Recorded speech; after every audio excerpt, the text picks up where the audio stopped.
Good morning, Kia ora, talofa lava, mahaloa lele. My name is Luisa and I am happy to have you all join us today for Utah Pacific Islander Health Coalition, or UPIC table, as we call it. Today's topic will be on mental health awareness. May is actually Mental Health Awareness Month, and according to the National Institute of Mental Health, nearly 1 in 5 US adults live with a mental illness. This is according to 2020 census data. While people of color have rates of mental health disorders similar to white counterparts, these disorders are more likely to last longer and have results in more significant disability for people of color. The statistics that show there are significant health inequities in the United States. These inequities are actually reflected in differences in the average length of life, quality of life, rates of disability, severity of illness, and access to treatment. Mental health equity will be achieved when all people have the opportunity to attain their full health potential, and no one is impeded from doing so because of socially determined circumstances. In 2019, for the Native Hawaiians and Pacific Islander communities, according to the Office of Minority Health, Pacific Islanders between the age of 15 and 24, suicide was actually the leading cause of death. And so this leads right into our topic today. I'm so very grateful and ecstatic to introduce our very special guest this morning, Tausoa Soa, aka Soa Mulitalo. She's actually been working in the field of social work as a program coordinator for a little over 3 years.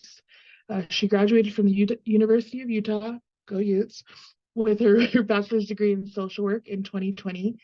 And she's actually been working in the field of social work as a program coordinator over Kaimana Intervention and for UPIC. She's currently earning her master's in social work at the University of Utah and hopes to learn and apply clinical skills to help serve her community. So I was very grateful for the people that have taught her and mentored her, especially for her family. She's an eternal student, and her hopes are to continue their legacies through her work and in the community. And outside of work, Soy enjoys participating in community service events and community events and spending time with family and learning new things. So thank you so much for joining us today, Soa. We really appreciate your expertise you bring to the field and also your focus on mental health. So let's get right into it. For you, Soa, why do you think there's such a stigma around mental health in our Pacifica community? Um, I think from my observation and just from my study, um, what I've been noticing among our Pacific Islander community in regards to mental health is that we tend to believe that when something happens to us, whatever it is, it could be good or bad, that we did something to deserve it. And so when you think of that in regards to mental health, and we usually tie mental health to something negative, right?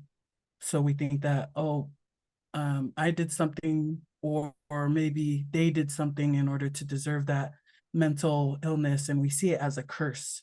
And so it's not only bad that way, but also because we are a collective culture and we tend to, so it's not only affecting you individually, but also your family. We rep our families hard, and that's in the good and bad. And so when it comes to mental health, you try to silence it and try to hide it. I also think that there's an overlap with the Pacific Islander beliefs as well as the Western beliefs that mental health is something that is a weakness. And so we try to, again, hide that weakness. The only things that we're allowed to express is pride, joy, and even anger. Other than that, you should be quiet, right? So those are some of the cases. But I also think from my study is that there is no word for mental health in our Pacifica languages. So how are you gonna address it if you don't know how to talk about it in your own language and even among your people? And so I think in order for us to do better is that we have to talk more about it and especially be careful with the language you use around mental health.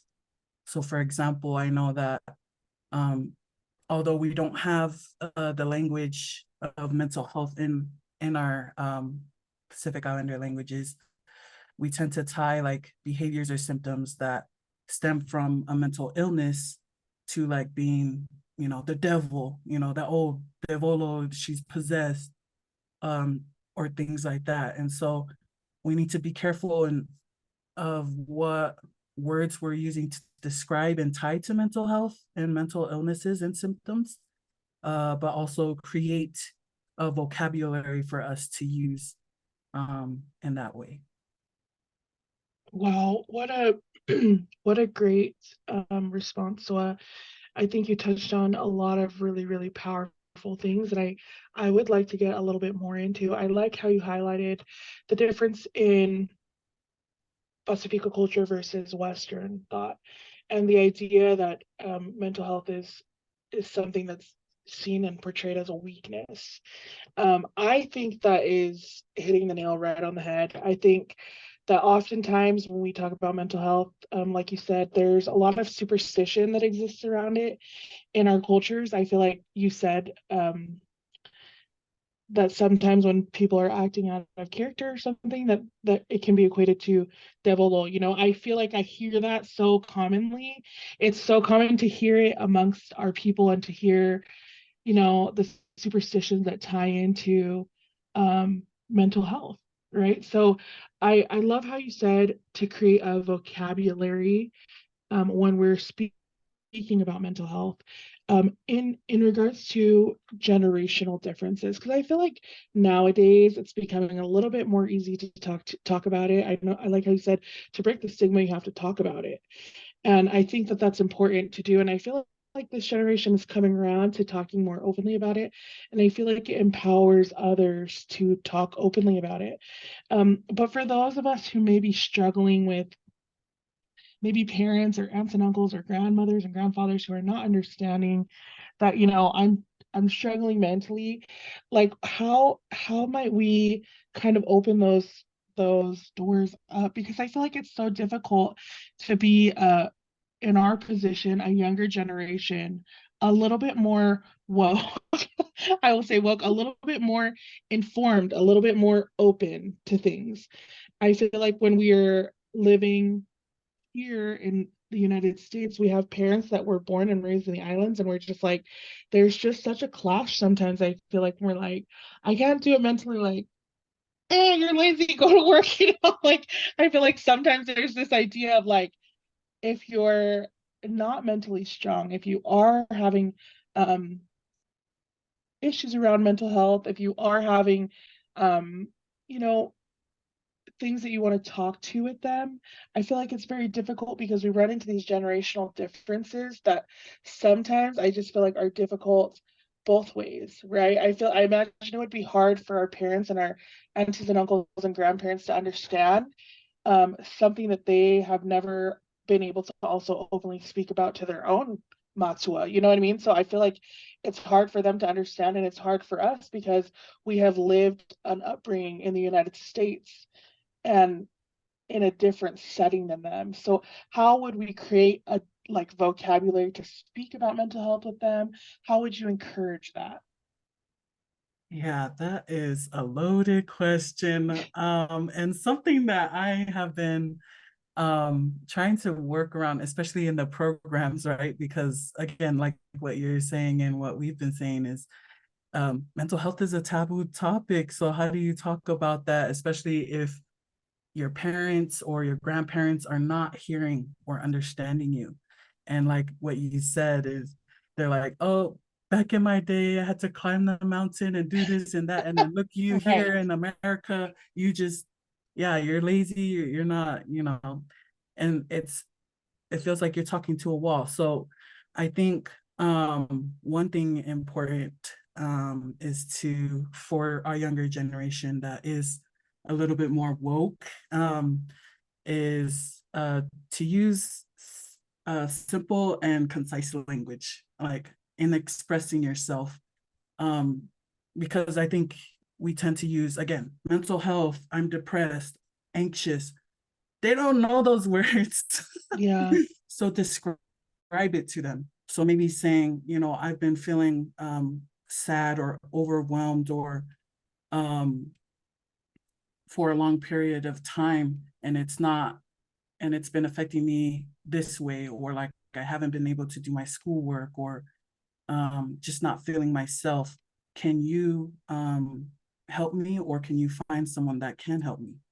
So using descriptive language instead of using those big words. Well, I wouldn't say big words, but like westernized words um, to describe what you're experiencing. And then for our older generation, and also for our younger generation too, is for us to listen, to understand, not to respond or manipulate. Because again, going back to when we're pouring our feelings and our heart outs, and then our parents stop us mid sentence and they're like, I don't have time to hear it, or you should be grateful, count your blessings, things like that. It doesn't help. It's actually just silencing um, whoever is coming forward to you. And so uh, try not to listen to try and respond back or even feel guilty about it. Because when someone is coming to you and they're being vulnerable with you, they're coming to you to be helped, not for you to blame you or to make you feel guilty. I think I see that a lot with the parents too. They get upset, and then both parties are upset and nobody gets helped. And then also um, don't compare your struggles. um, we're all experiencing our own journeys and our own challenges in different ways with the different skills that we have or the skills that we don't have yet. And so I think it's important to, yeah, first make sure that we're in a space that we can speak and be heard, and then also use language to describe it so we're on the same page. I love that. Thank you so much, Sola. That's beautiful. And I really don't think anything more needs to be said. Um, how can we normalize the importance of prioritizing mental health for those of us who are in this phase of trying to walk a line that I feel like is still very unknown? They have parents who've not, talked to them about mental health, and then they live in a Western society which encourages them to um, prioritize mental health, even if silently. I feel like it's a little bit more less taboo. I feel like growing up here in the US, I feel like it is encouraged to some extent. And we're walking these very fine lines of trying to understand, okay, I do need to prioritize my mental health. How can I do that? How do we normalize this? Besides talking about it more, I think it reminds me of a quote that one of my friends, Kamale Brown, she brought up, and she said, if you don't take care of your wellness, you'll be forced to take care of your illness. And so I know for our people, we like to give, and we love really hard. But in order to lift, we have to be on higher ground. So you have to prioritize yourself and make sure that you do that. Because if you don't, then you're gonna wind up being sick. And then also you're not able to take care of business like you're supposed to. And so I think just knowing that and I guess making it a priority yourself helps others as well, even if it means you have to say no. I know some people, like, it's hard for our people to say no to things, right? Because it comes off as like we're being disrespectful, or you know, that's not a normal response for us to do. We're supposed to say yes. Um, but I think if we are to truly understand that we come first, and when we put ourselves first, we're also putting our families first because we're able to better serve them, then yeah, I feel like that'll help us prioritize and normalize taking care of ourselves. I love the highlight to who we are naturally as a Pacifica people to give. And I think it's so important, like you said, I do want to highlight that.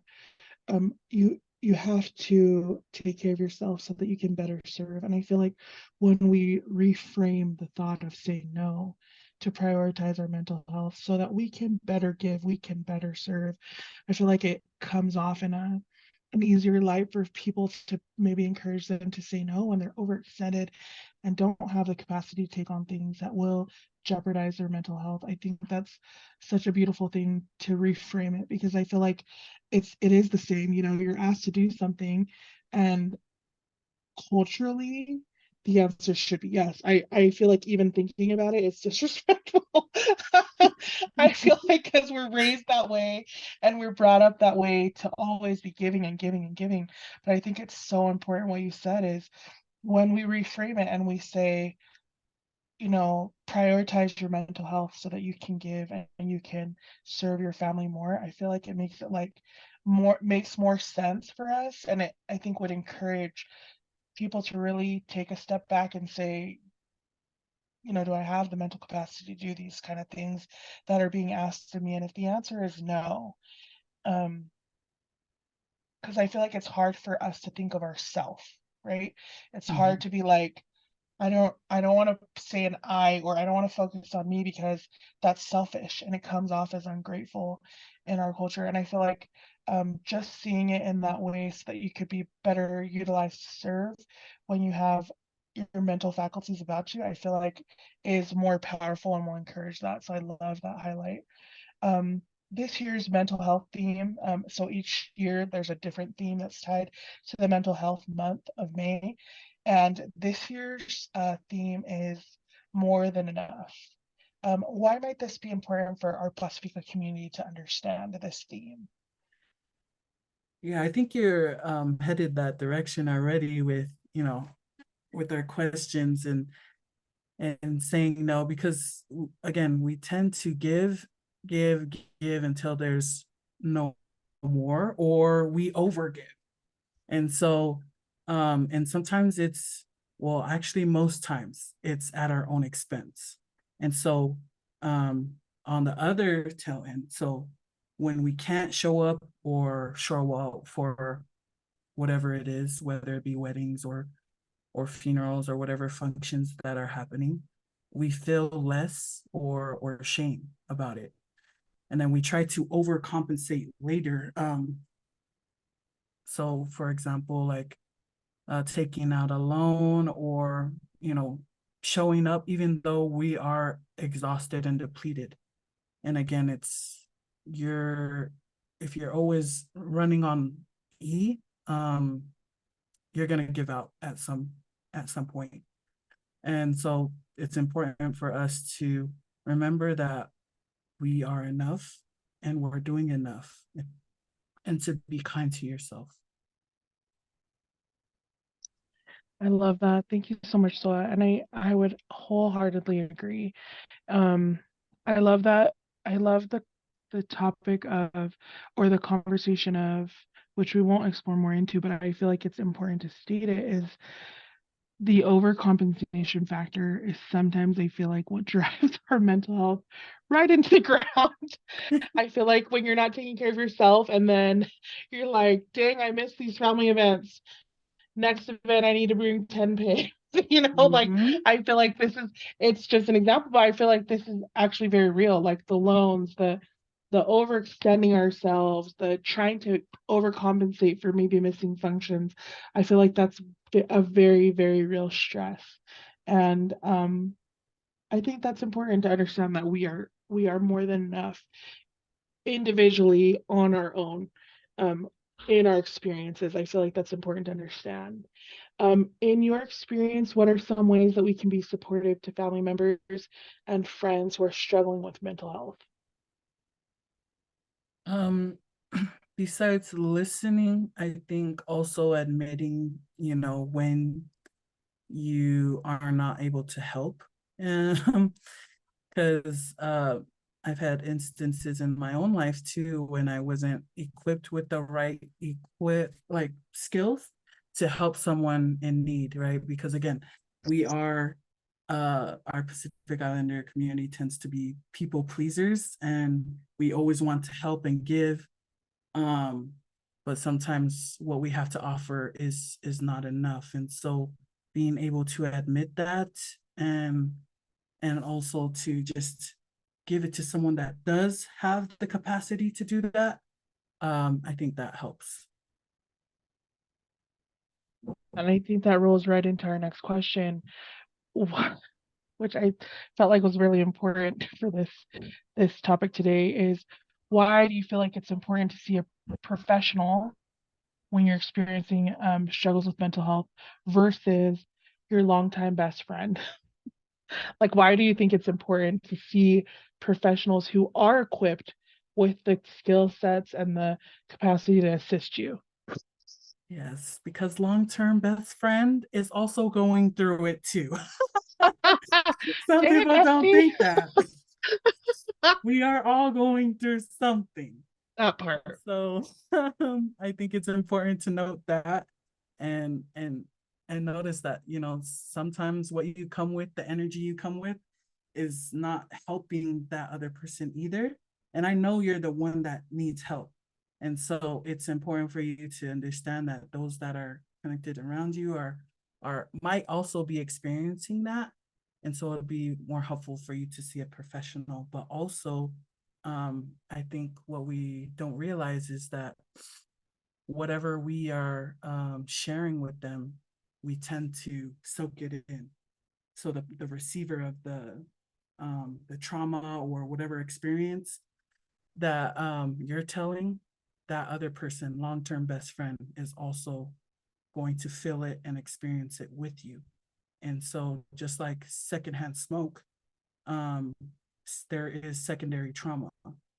And so I think for me, I had to learn this when I was in my undergrad, because one of my closest friends came to me, and you know, I thought I was like learning all the skills I needed. I was like in a good place to help, and then she came to me with like a plan to commit suicide. And then she said that she went to her supports, and they also were in the same ship.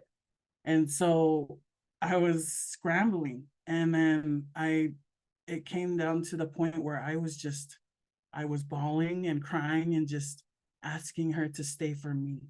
And so that experience has all like forever stayed with me. And I knew that, like, you know, I needed to gain more skills. And so that's why I continue in this field. And I hope that those of you who need help seek it from the right sources, because it'll save someone from a lot of heartache too, and from overwhelming others as well. Thank you so much, Soa. I think that's so important, and um I can't stress this enough. I feel like I've never had a difficulty like listening in, when people are venting to me, because I feel like that's a normal thing. Your friends, your sisters, your cousins, they come to you and you're just a listening ear. But I feel it really resonated with me about, secondhand experiencing the trauma, because I feel like, yeah, you can be a listening ear, but you don't know where someone's mental state is. And sometimes you just don't have the skills. And that's why I love that the self-awareness of just like, I don't have the skills. And recently I actually had my own experience. I was venting to my younger sister, and she was like, girl, have you been seeing a therapist? And I was like, I was like, I'm venting to my sister. This is my sister, and I was like, dang, you don't want to hear me? And she's like, no, East, like, I just think if you talk to someone on the outside, with all of us, we all have bias. So you're going to tell me something. And like you said, I'm going to soak it in, I'm going to take it in. And whatever happens to you, I'm already like creating hit list, like I'm in your corner. And then I didn't realize it was impacting her. And I feel like that's so important. So when she asked me that question, like no one has ever asked me that question. Like, hey, are you seeing a therapist? I feel like it's talked about around me, and I've been in a community health worker space for years now. And I feel like I was just like, why have I not seen a therapist? Because I need one. And so it's crazy because I started seeing a therapist after that conversation with my sister because I was like, maybe it's too much for her, and maybe I do need somebody who I can bounce these ideas off of, these thoughts, these experiences off of, that doesn't have a cognitive bias about the things that I'm saying, and doesn't know people in my circle, so they see things from a different lens Mhm. and have the skill sets and training to really help me work through it. And I feel like it has made all the difference. So um I love that you shared your experience of just knowing when and what your skills are and when to like refer. So I really am a huge advocate for seeking the professional help because I do believe that they're equipped with the skills to help us through. And I also wanted to share, like, finding a therapist also was strangely easy. Like, you could choose, like, in my setting, it was like you can choose somebody who has a similar background, who understands your experiences, who's ethnic, who's a woman, you know what I mean? And I feel like that has made all the difference. Like, I never feel like I have to explain my cultural background because my therapist understands it, so it's been a huge deal breaker. And my sister also said her therapist also is supposed to be that and understands, so I feel like that's just incredible. And I feel like it's a lot easier than you would think to talk about something to somebody who doesn't know your whole family and your whole life Mhm. and can give you the skills to work through it. So I love that. Um, let's see. We've covered a few of these. What is one tip you have for those listening today to help those who are listening today understand how to prioritize their mental health? What's one tip you have for them? Choose at least one thing to do to take care of yourself each day. At least one. And that could look like going on a walk, or like we said before, saying no in order to say yes to something else. So it could be like going to get a massage, or even just listening to music, or take care of like cleaning or whatever. Just that's at least one thing to do for yourself to take care of yourself. Yeah. Love that. That's very simple, and I feel like very doable for me. I have like a million things. So I think that's a very real tip, and I feel like that will be very helpful. So I'm gonna also try to implement that. So to end our call today, can you share a few resources that you have that can help our community navigate their mental health um, journey? Yeah. So um, there is a crisis line. So for those that are on the ledge, those that have suicidal ideation, or is just having a really rough time and they need help now, um, there is a crisis line, 988. You can either text it or call it, or even go on the website, and you have access to a clinical therapist 24/7. And then they'll also help you get connected with whatever resources you need. And then I would also advocate for the SafeUT app, for those that are not just struggling with mental health, but also those that are helping those that are struggling, because it has a few tips and manuals for you to look through to kind of help them on their journey.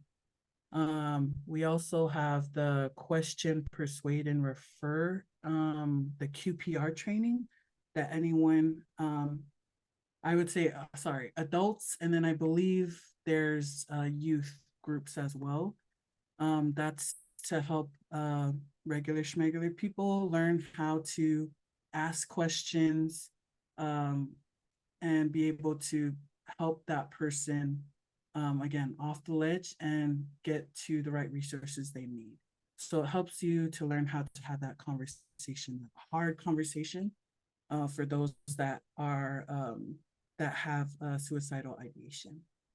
And then also on the UPIC website, we have the mental health network and the survey. So I'm actually the coordinator. So when you submit that survey, it's I'm the one that helps to see what the reasoning is and then connect you to some of our Pacifica therapists.